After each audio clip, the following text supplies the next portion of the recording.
Hi friends, வாங்க நம்ம என்ன பார்க்க போறோம்னா வீடியோல தீபாவளி பலகாரம் சுட போறோம். என்னன்னா கஜரா செய்ய போறோம்.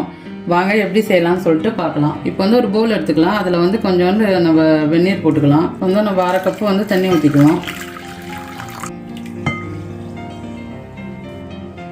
உங்களுக்கு வந்து தித்திப்புக்கு தகுந்த மாதிரி செய்யுங்க. நான் தித்திப்பு கொஞ்சம் கம்மியாக செய்யறதுனால 1/2 கப் சர்க்கரை போட்டுக்கிறேன். 1 ஸ்பூன் வந்து நெய் போட்டுக்கோங்க.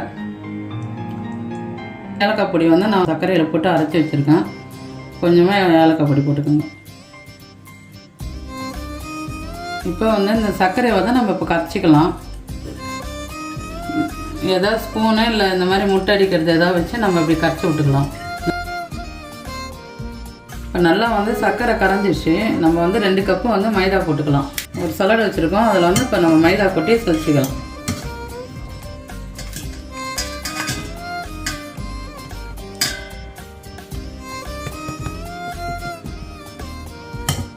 இப்போ நம்ம வந்து 2 கப்பு மைதா வந்து கொட்டியாச்சு. இப்போ நம்ம வந்து நல்லா கலந்து விட்டுக்கலாம். தண்ணி பத்தலைன்னா கொஞ்சம் தண்ணி வந்து சேர்த்துக்குங்க.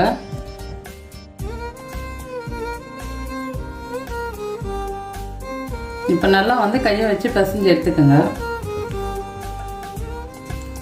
நல்லா சப்பாத்தி பதத்துக்கு வந்து நம்ம பிசைஞ்சுக்குவோம் மாவை. மாவு நல்லா பிசைஞ்சிட்டா லைட்டாக வந்து சோடா மாவு லைட்டாக தண்ணி ஊற்றி கொஞ்சம் அப்படியே கலக்கின மாதிரி சேர்த்து பிசைஞ்சிக்கோங்க. லைட்டாக போடணும், ரொம்ப போடக்கூடாது. நல்லா நம்ம வந்து மாவை வந்து பிசைஞ்சு எடுத்துக்கிட்டோம். இப்படி தான் இருக்கணும் மாவு. ரொம்ப தண்ணியாகவும் இருக்கக்கூடாது, இந்த மாதிரி இருக்கணும். இதை வந்து இப்போ வந்து 10 நிமிஷத்துலேருந்து ஒரு 15 நிமிஷம் வரைக்கும் நம்ம ஊற விட்டுடலாம். ஊற விட்டு அதுக்கப்புறம் நம்ம பார்த்திங்கன்னா மாவு நல்லா வந்து ஊறிடுச்சு. இங்கே பாருங்கள், கையில் ஒட்டவே இல்லை, நல்லா ஊறி வந்திருக்கு. நம்ம இப்போ வந்து தட்டி எடுத்துக்கலாம். அதுக்கு முன்னாடி வந்து பார்த்திங்கன்னா முன்னாடியே நம்ம வந்து வானல் அடுப்பில் வச்சிட்டோம். இல்லை எண்ணெய் ஊற்றி எண்ணெயை வந்து லைட்டாக மிதமான சூடு இல்லாமல் வந்து நான் சூடு பண்ணிக்கலாம். எண்ணெய் ஊற்றிக்கலாம்.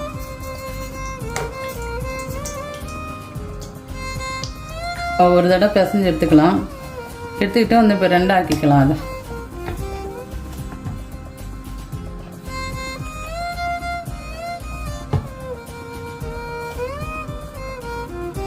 வந்து 2 உண்டே ஆக்கிக்கலாம்.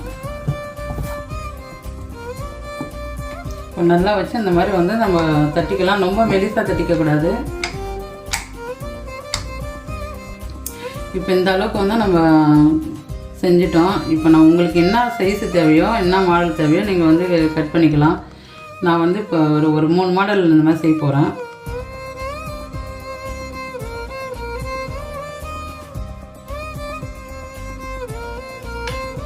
இந்த மாதிரி நட்சத்திர மாடல் வந்து நம்ம எடுத்துக்கலாம்.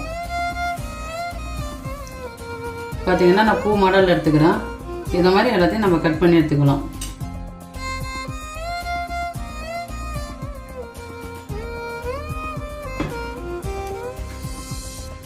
இப்போ வந்து எண்ணெய் காஞ்சிச்சு. நம்ம ஒன்று ஒன்றா எடுத்து போட்டுக்கலாம். இந்த மாதிரி கட் பண்ண நம்ம போட்டுடணும். இல்லைன்னா வந்து சர்க்கரை அது நீர்த்திடும். அது பொறுமையாக வந்து அந்த பபிள்ஸ்லாம் வரணும்.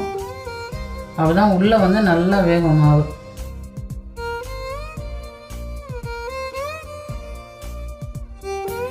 லைட்டாக வந்து பிறகு என்ன பண்ணுங்கன்னா லைட்டாக அப்படி எடுத்து விடுங்க, ஒட்டாமல் வரும். நம்ம கத்தியால் கட்டமாக வந்து கட் பண்ணிக்கலாம். எண்ணெய் கொஞ்சோண்டு தடவிக்கங்க. எண்ணெய் நெய் ஏதாவது வந்து கத்தியில் தடவிக்கங்க.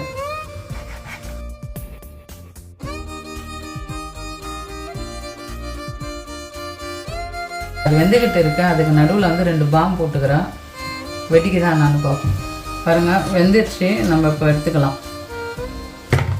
சின்ன சின்ன பீஸாக கட் பண்ணி வச்சுக்கிறோம். எதையும் சேர்த்து போட்டுக்கலாம். எண்ணெயில் போடக்கலாம், பார்த்து போடுங்க, கையில் எண்ணெய் தெரிக்கும். கஜராக்கு வந்து இந்த மாதிரி மாவு வந்து நீங்கள் உருட்டக்குள்ள ஒட்டும். சர்க்கரை போட்டுக்கிறதுனால அந்த டைமில் வந்து லைட்டாக மாவு போட்டு நீங்கள் ஊற்றிக்கிங்க, மைதா மாவு போட்டு. இப்போ நம்ம செஞ்ச கஜரா வந்து கரெக்டாக எனக்கு வந்து முடிஞ்சிடுச்சு. நான் எல்லாம் செஞ்சு முடிச்சிட்டோம். நான் போட்ட அளவு எல்லாமே எனக்கு கரெக்டாக இருந்தது. உங்களுக்கு தேவைன்னா சுகரை நீங்கள் வந்து சேர்த்துக்கோங்க. வீடியோ பிடிச்சிருந்தா லைக் பண்ணுங்கள், ஷேர் பண்ணுங்கள், கமெண்ட் பண்ணுங்கள், சப்ஸ்கிரைப் பண்ணுங்கள், பெல் பட்டனை கிளிக் பண்ணுறேங்க. நன்றி, வணக்கம்.